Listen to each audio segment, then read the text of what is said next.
Right from the get-go. All righty.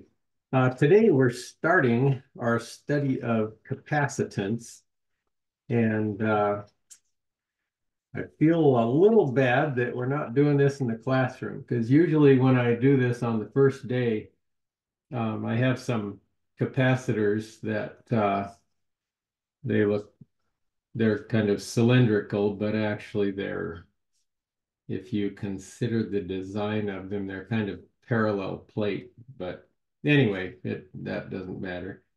But they're the type of capacitors that have to be hooked up in a correct way, and they have a positive terminal and a negative terminal. But that just means that you have to make sure that you connect this part to the positive side of whatever the circuit is in, and this would be the lower electric potential side. So the potential difference is always this has to be higher than this. And so that's the way you hook them up. And you can connect them to a battery or a power supply with wires and charge these things up. And what a capacitor is, it can store charge. Resistors don't store charge. Wires don't store charge. Um, so anyway, stores charge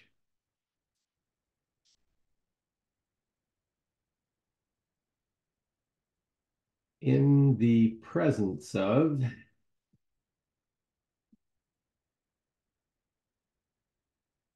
a potential difference.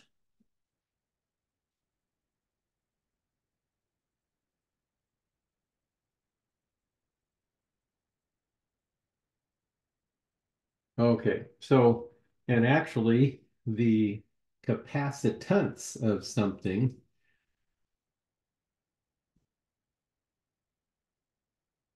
is equal to the amount of charge it has stored on it. It's the ratio of the charge on it to the potential difference. And that's also the way we measure the capacitance of it.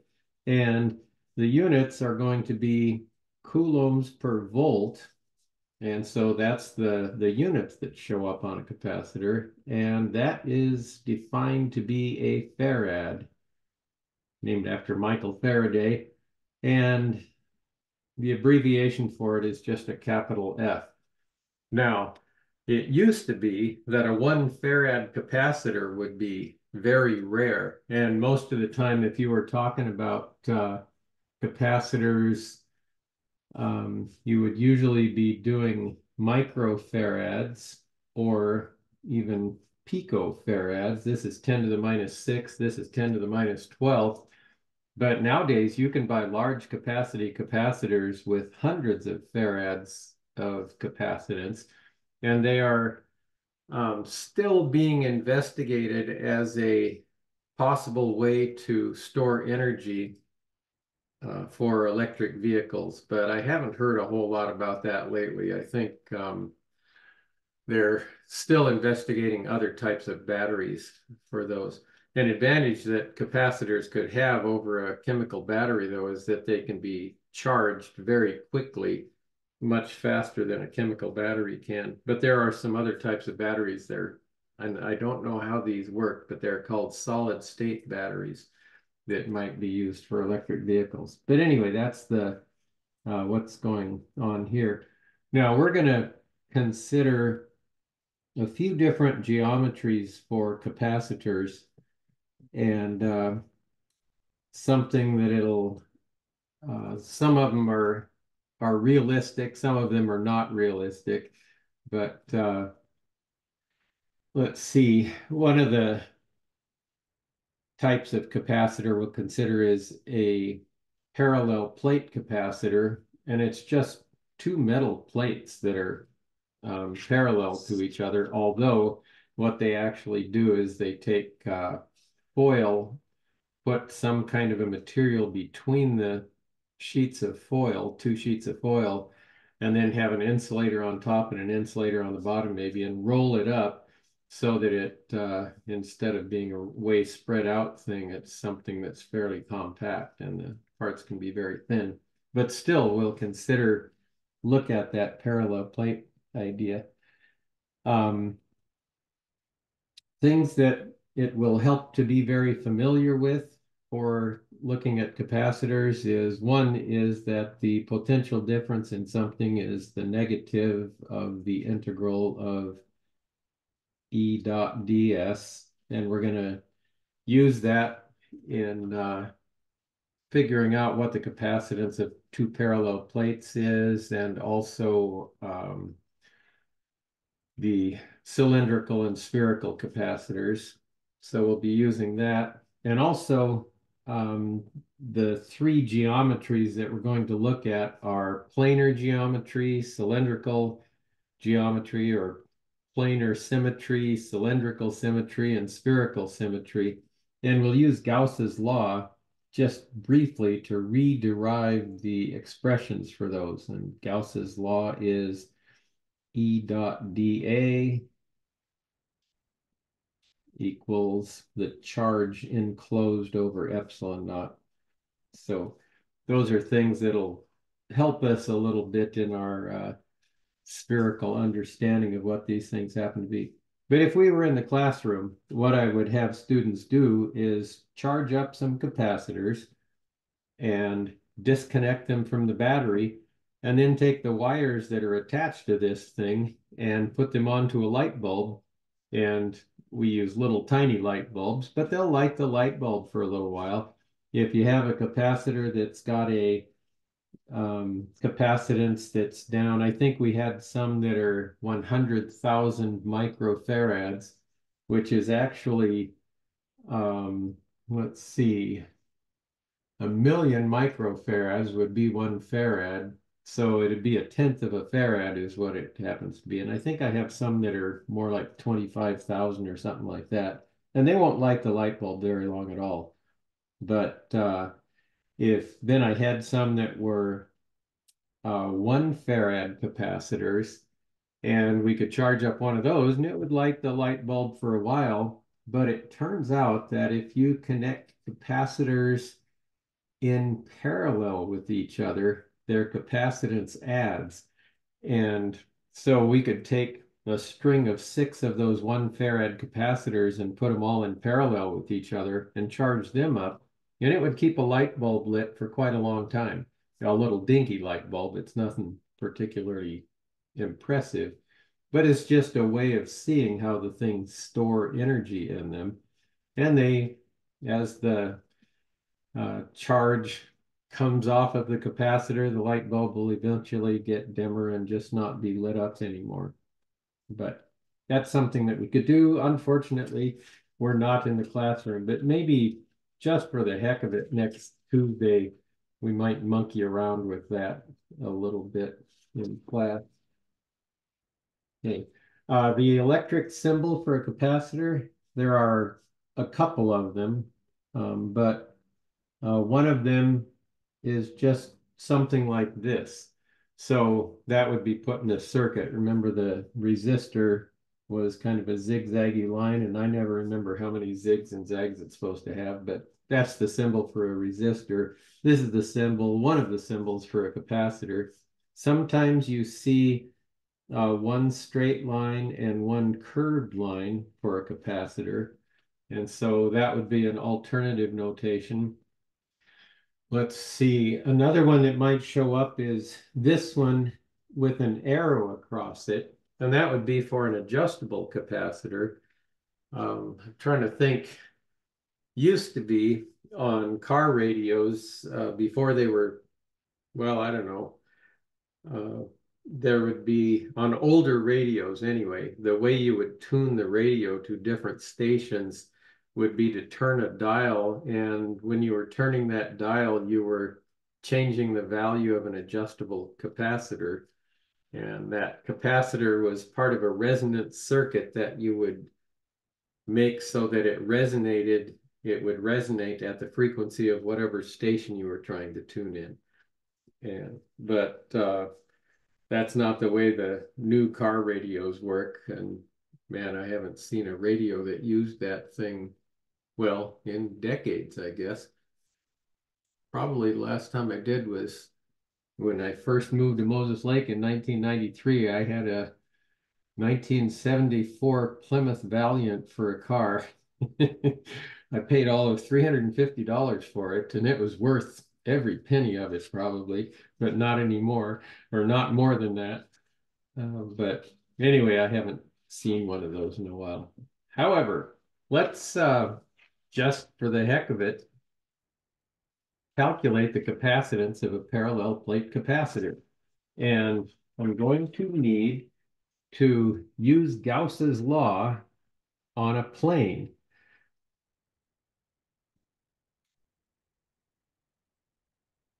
On a charged plane.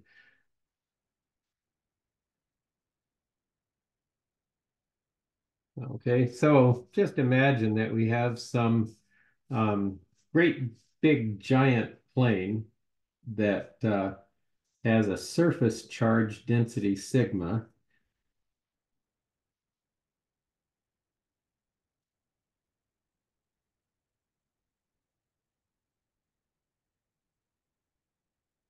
So that'll be the charge on this thing. And I'd like to know what the electric field is above the plane. And for the purposes of using Gauss's law, we're going to imagine this plane looks infinite, or that we're close enough to something that isn't infinite that it looks infinite from the viewpoint. But anyway, I'll make a Gaussian surface here, and I make a little kind of just cylindrical volume here. And this will extend a little ways into the metal. This is going to be a conducting plane because you have to have conductors if you're going to have a capacitor. We need conductors for that. And I'll just quickly race through here. The electric field will point up and away if it's positive charge that happens to be on that thing. And Gauss's law says the integral of E dot dA will equal, well, let's figure it out. Up here at the top, dA, this is dA is pointing from the surface of the Gaussian cylinder, or the Gaussian thing. Anyway, it'll point away that way. On the sides, E dot dA, they'll be perpendicular to each other, so it'll be 0. So it'll just be E times the area of the top. And then there's got to be some little bit of charge that's enclosed in this, and I'll just call that Q enclosed. And Gauss's law says this, E dot A equals Q enclosed over epsilon naught, or the electric field is going to be Q enclosed divided by the area over epsilon naught. And this is charge per unit area, or that's sigma. So the electric field above a conducting plane is sigma over epsilon naught. And we've seen that before. All right, now that we know that, let's imagine that we have the top plate of a parallel plate capacitor and the bottom plate of that parallel plate capacitor. And the top plate has positive charge on it.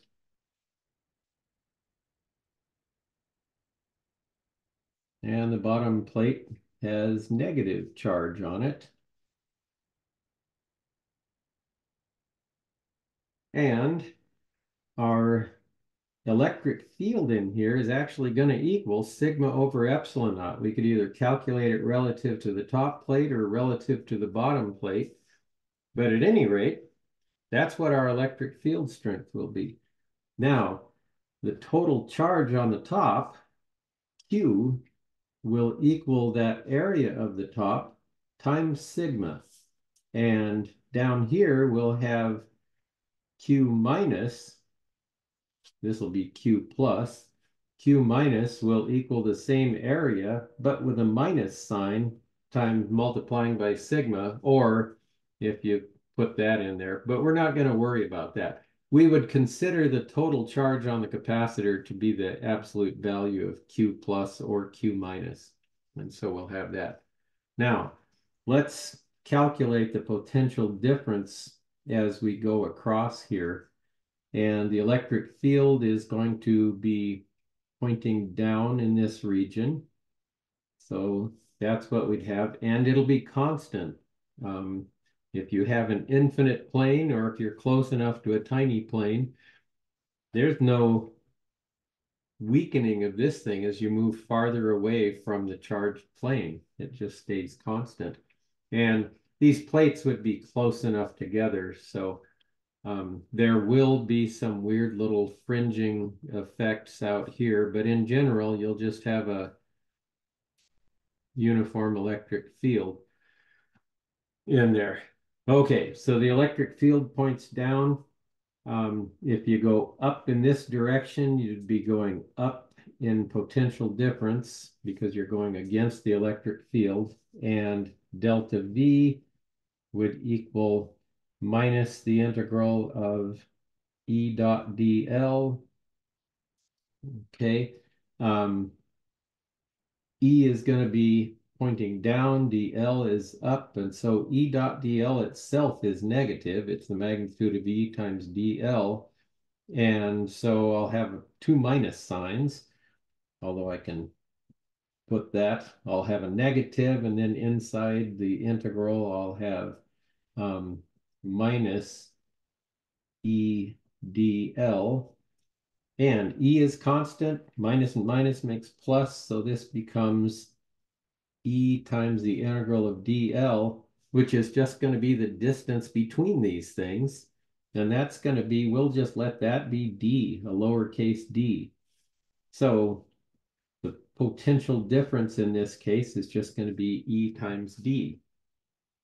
So that's it. And E is equal to sigma over epsilon naught.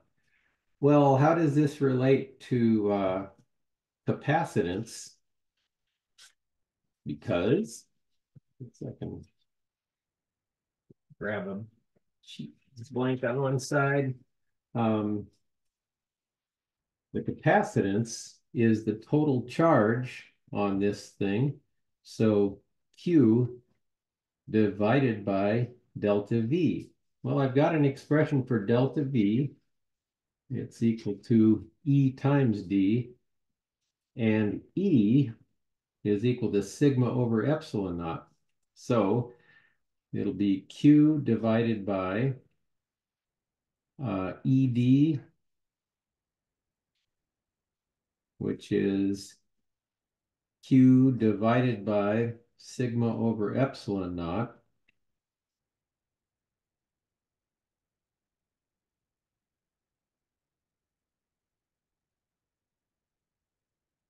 times D. The epsilon naught can flip up there, and I'd have epsilon naught times Q, I hope that's still showing, divided by sigma times D, but sigma itself is equal to Q over A, and the capacitance of this thing, if I replace this with Q over A, I'll have epsilon naught times Q on top, and then Q over A on the bottom times D. And if you divide out the Q's and that A on the bottom of the fraction down there comes up top, you end up with epsilon naught A divided by D for the capacitance of a parallel plate capacitor. So the bigger you make the area, the more the capacitance happens to be. The closer together you can put those plates, the greater the capacitance will be. So the smaller you can make D, the greater the capacitance will be. Now, if you have air between the plates of the capacitors, it's going to be hard to make a large parallel plate capacitor with air between there. A little later in this unit, we're going to start considering dielectrics, and a dielectric is something that looks like D-I-E-L-E-C-E-L. Electric. Diel. Whoops. Put too many dies or L's in there. It's a mirror material that you can put between the plates of a capacitor that will keep those plates separated. And something used to be they would use stuff like wax paper on really old capacitors. I've got one out at the college. It's a really old capacitor that's been cut open, and you can see the wax paper that's between the sheets of metal foil in there. And it's also got a fluid in there that I don't know if they still use it in transformers or not, but its abbreviation is PCB, and I can't remember what that's. It's polychlory something or other, but it's something that at a lot of industrial sites just got dumped out onto the ground, and it's toxic and carcinogenic. And a lot of places that are considered Superfund sites were places where that was dumped onto the ground, and they have to take the soil and dig it all up and take it somewhere and process it in some way that it destroys that PCB stuff. I don't know if they bake it in an oven or what, but um, nasty stuff anyway. But they don't use that in modern capacitors. Nowadays, they'll use something like a really thin sheet of, one thing they use is Teflon, a real thin sheet of Teflon between the metal plates. And that's something that can be made very thin and anyway, makes it kind of nice. So you can reduce the stuff that way. Well, let's try Would the negative charged plate create an electric field, or um, it does, but you actually end up with still just a uniform electric field. It doesn't double this electric field strength. So, okay? yeah. Let's see. Yeah, I think we can do this. Um, a parallel plate capacitor has circular plates of 8.2 centimeters radius. So, oh, I think I had that thing in my jacket. My ruler that I usually have around here. I was gonna go to Home Depot yesterday and I wanted a ruler yesterday. Yesterday I should have taken a tape measure instead. But anyway, 8.2 centimeters radius, that's gonna be about 3 inches. So it'll be, you know, actually the diameter of this metal plate's gonna be about like that. And then 1.3 millimeters separation. Well, that's not much, okay? A millimeter gonna be a little tiny distance there. And calculate the capacitance. Well, the area, well, first, the capacitance will be epsilon naught A over D. And we just plug in all the numbers here. 8.85 times 10 to the minus 12th. That's the epsilon naught. And it is coulombs squared per Newton meter squared. Okay, and A is going to be pi times pi r squared. So times 8.2 times 10 to the minus 2 meters, and I have to square that. So they're usually not this primitive, the problems. And then 1.3 millimeter separation, that'd be 1.3 times 10 to the minus third meters. Okay, unit-wise, what's this thing going to change into? Well, this will be meters squared. That'll divide with that. So I'll have coulombs squared per Newton. And then I'll have coulombs squared per Newton meter. But if I kind of break that down a little bit in this way, um, a Newton meter per coulomb is a volt. So this is like 1/volts is what it is, and it actually ends up coulombs per volt. So it'll be end up being farads, which is like coulomb per volt. All right. What did I lose? There it is. My calculator. There we did. 8.85 E minus 12.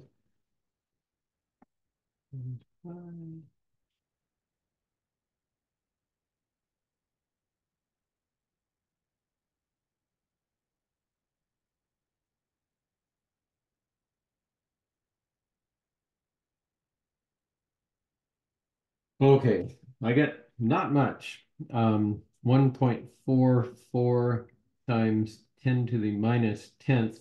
The way this would usually be expressed is if you have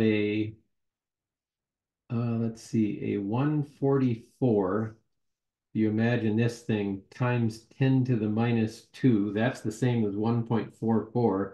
And then we've got 10 to the minus 10th.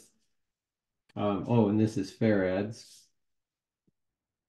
Okay, so this would be 10 to the minus 12th, which is pico. And so this would be 144 picofarads is the way that would probably be expressed. I don't know if we'll do it this year, but I used to have a lab where we spent part of the time in the lab, maybe we will this year, I don't know. Part of the time was trying to learn to interpret what is written on capacitors to figure out the value of the capacitor because it's really confusing. For one thing, um, on some of the capacitors, it would have maybe something like 25,000 MF or maybe MFD, and they might all be lowercase. Yeah, you might see something like that. Well, capacitors are always expressed in either microfarads or picofarads or maybe just farads. You never see them written with centifarads or millifarads. So in this case, the lowercase m is not milli, it's micro. And that's confusing enough. And then sometimes they don't even give you that. You just have to look at the capacitor and think, well, there's no way that thing's um, some number of microfarads. It's too small for that. So it must be picofarads. And it'll just have a number on it, maybe without the units. And they use a lowercase f sometimes for the farads of the capacitor instead of a capital F. And the D doesn't mean anything. It's just the letter at the end of farad. So crazy on interpreting capacitors.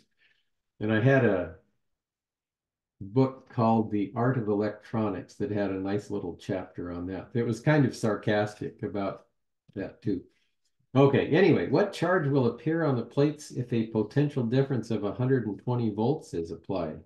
Well, that's the capacitance, 1.44 times 10 to the minus 10th. And as you can add a little bit of capacitance or a little bit of charge to the capacitor, and it'll have a particular potential difference, but the ratio of charge to potential difference remains constant as long as you don't fry the capacitor. And so C is just going to equal Q over delta V all the time. So we're just wondering what Q is if you've got 120 volts there. So the charge will equal C delta V, and we've got 1.44 times 10 to the minus 10th farads, and that is a coulomb per volt. So coulomb per volt, and I'm multiplying by a potential difference of 120 volts. Have to be careful. This is the delta V. But anyway, we just multiply those two together, and that's how much charge we'd have on there. So times 120. And it's not much. It's Q in this case is going to be 1 point, well, we only have two sig figs. I shouldn't have hung on to that. Anyway, 1.7 times 10 to the minus 8th, which could be written as 17, whoops, that's coulombs, 17 times 10 to the minus ninth, which is coulombs, which is 17 nanocoulombs. So that's the way it might be written in something like this. Okay, this is something that will sort of bring us down to the earth a little bit. The plates of a parallel plate capacitor are separated by 1.00 millimeters. How large must the plates be for the capacitor to have a capacitance of 1.00 farad? If the plates are circular, what's the radius of the circle? Okay, well, we know that the capacitance of a parallel plate capacitor is epsilon naught A over D. And I don't know A, I do know C, and I know D, and I know epsilon naught. So the area of this capacitor is going to be the capacitance times the distance between the plates divided by epsilon naught. Okay, well, capacitance is 1.00, and maybe I'll write this as coulombs per volt. Maybe I can do something with that. Separation is 1.00 times 10 to the minus third meters. And then epsilon naught down here, 8.85 times 10 to the minus 12th. Okay, it is coulombs squared per Newton meter squared. So half of the toughest part of this problem is figuring out what's going on with the units. So on top, I would have Coulomb meters per volt. On the bottom, I'll have Coulomb squared per Newton meter squared. And I expect to end up with meters squared for area, but I don't see it yet. Anyway, I would have coulombs meters, and that volt is a joule per coulomb, and that's just the top. And then I'm going to flip this and bring it up for a Newton meter squared per coulomb squared. And actually, if you flip this one and multiply it by this fraction, you'd have coulombs squared on top. So the coulombs go away. I'd have Newton meter cubed per joule, but let's see.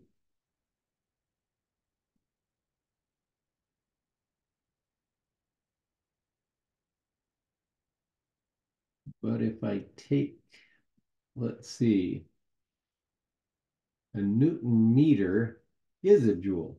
Yeah, so I'll have Newton or joules times meters squared over joules. Okay, finally, we've got meters squared. Just checking. It's good practice to do that. So the area in this case is going to be, actually, it's 1 times 10 to the minus third when I multiply those two together, divided by that.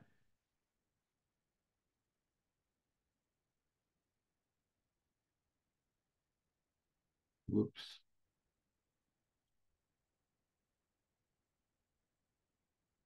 And I get an area of 1.13 times 10 to the 8th square meters. Okay, well, imagine that that thing is equal to pi r squared. Then the radius of your circle is going to equal the square root of that divided by pi. This is kind of a big area, actually.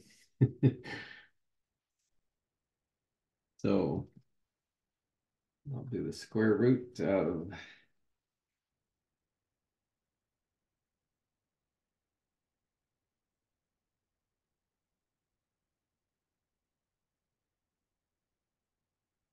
okay. Then I get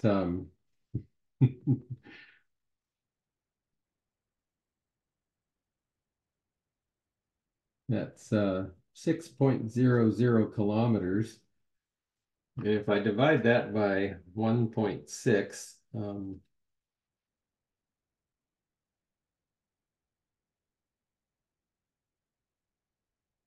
it's actually 3.73 miles.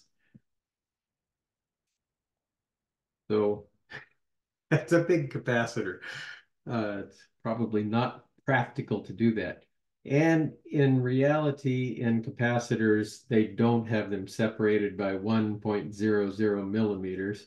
They make it a lot less than that, like maybe micrometers, and then they have the plates separated by something really thin that also adds to the capacitance. There's a um, each type of dielectric has something called a dielectric constant, and it's a multiplier that you can put on the capacitor on the calculation to figure out what it's going to be.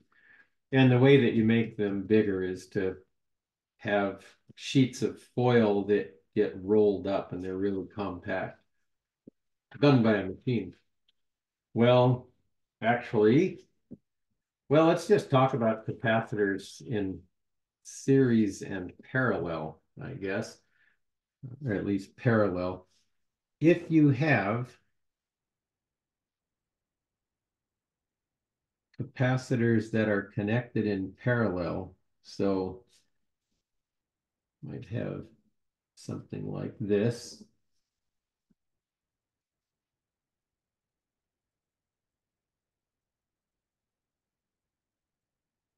So that might be something. This could be C1 and C2. Well, you would have some potential difference across these two things, delta V. If you hooked up a voltmeter to it, you'd be able to see that. And you could consider this thing over here, it's got its own capacitance. And if you've got a potential difference on this one, C1 will have a charge Q1 divided by whatever that potential difference happens to be. And C2 over here will have some different charge on there divided by whatever that potential difference happens to be. Now, C effective of these two in combination is going to be the total charge that's stored on here divided by the potential difference. So it's actually Q1 plus Q2 divided by delta V. Well, that's just Q1 over delta V is C1 and Q2 over delta V is C2. So when you have capacitors in parallel, they just add like that. If you remember resistors in parallel, they added like 1 over R equivalent was 1 over R1 plus 1 over R2 plus dot, dot, dot, however many you had. They had a complicated way of adding in parallel. Turns out that's the way capacitors add in series. So it's just kind of weird the way they add so much differently from resistors. But you could have as many capacitors in parallel as you want, and you would just add together their separate capacitances. And I think I mentioned that when we do that classroom little experiment where we connect or charge up capacitors and then mess around with lighting a light bulb with them. If you take a bunch of 1 farad capacitors and put them all in parallel with each other, you end up with, if I think I've got 6 or 8 of them, you could end up with an 8 farad capacitor.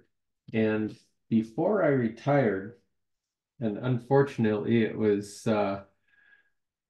think it was the spring that COVID hit. I had bought some, this would have been 2020, I had bought some large capacitors, like maybe 100 farad capacitors or something. They're about the size of a Pepsi can. And I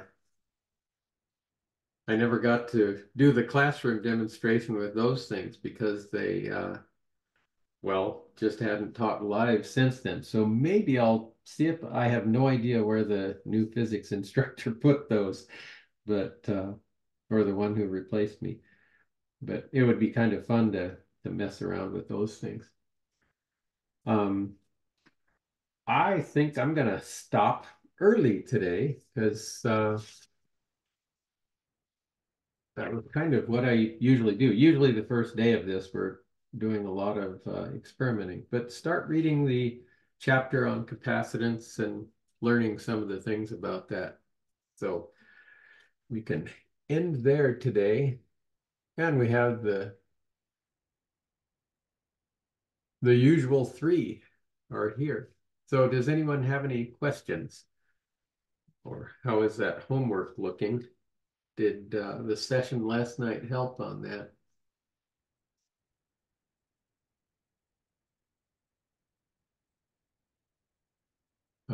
Okay, Alex says it helped.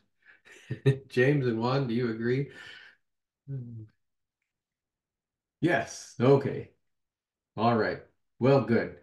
Um, I'm gonna be this afternoon after I eat lunch and clean up and stuff.